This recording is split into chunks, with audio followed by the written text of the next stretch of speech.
That took 100% of the sawdust.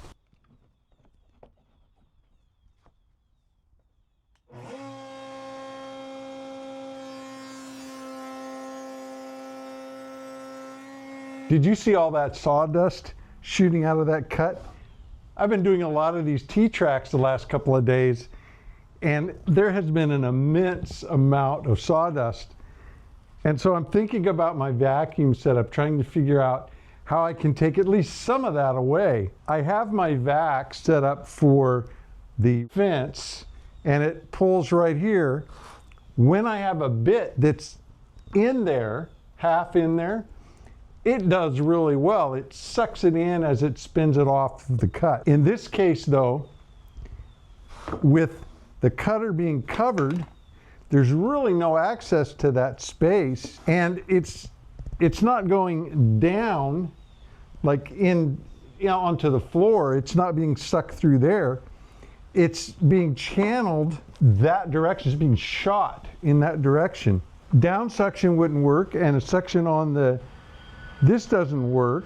If I had something over the top right here, that wouldn't work either, because as the board moves, the stream is going to get further and further. So how can I solve this? I got an idea to try. Let's see if it works.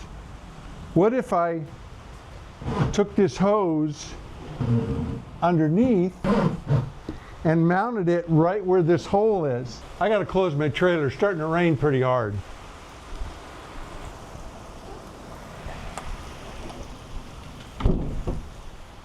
Hurricane Milton is spinning up.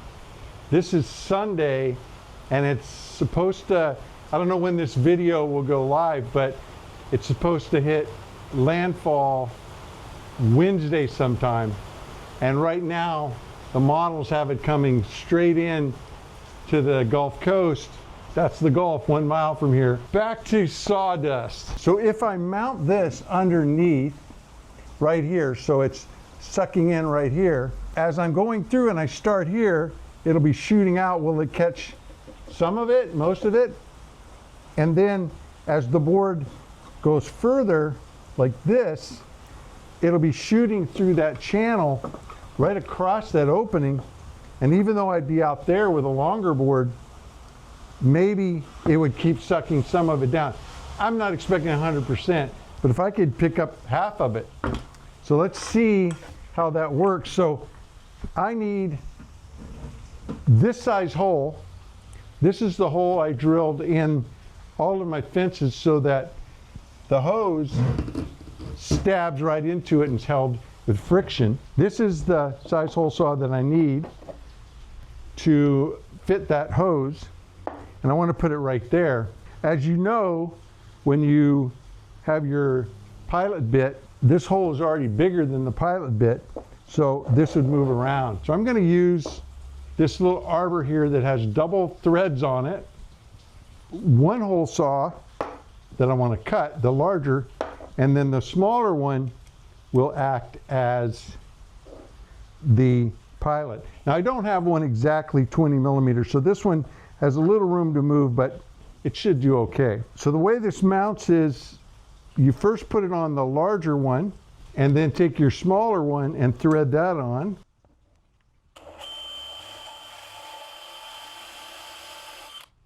Now I'm going to come up from the bottom just so I don't get tear out.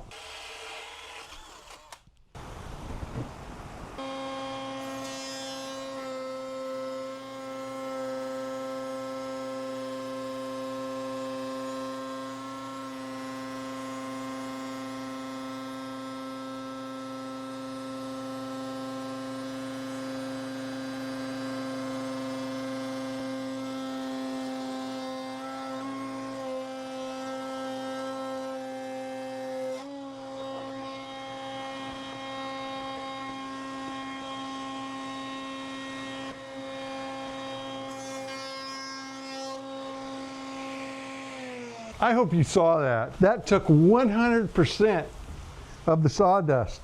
There's none. I cleaned it up beforehand. As I was pushing it through, you could see it shoot out of there and go straight down into the hose. And then once it completely covered the hole, then it was trapped. It had to go down.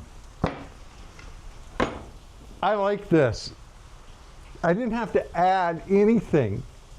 This is the kind of engineering that I love, design that I love, where taking something away adds to it, to the functionality. Less is more. So the hose that's on the miter saw, most of the time, I just reach over as designed and plug it into the fence for the routing when the bit is inside of there. And then when I'm doing this type of routing, drop the hose underneath and fit it, and that friction holds it, so there's nothing added. I have detailed plans available to purchase for all of the tools you see me use. The smart station, the smart cart that makes it mobile, the smart bench, all the accessories that work for the smart system, and even the entire smart wood shop itself. I'll put a link in the description of this video down below. You go there, purchase the plan or plans, and instantaneously you'll get an email from us where you can download them 24/7, 365. Mahalo.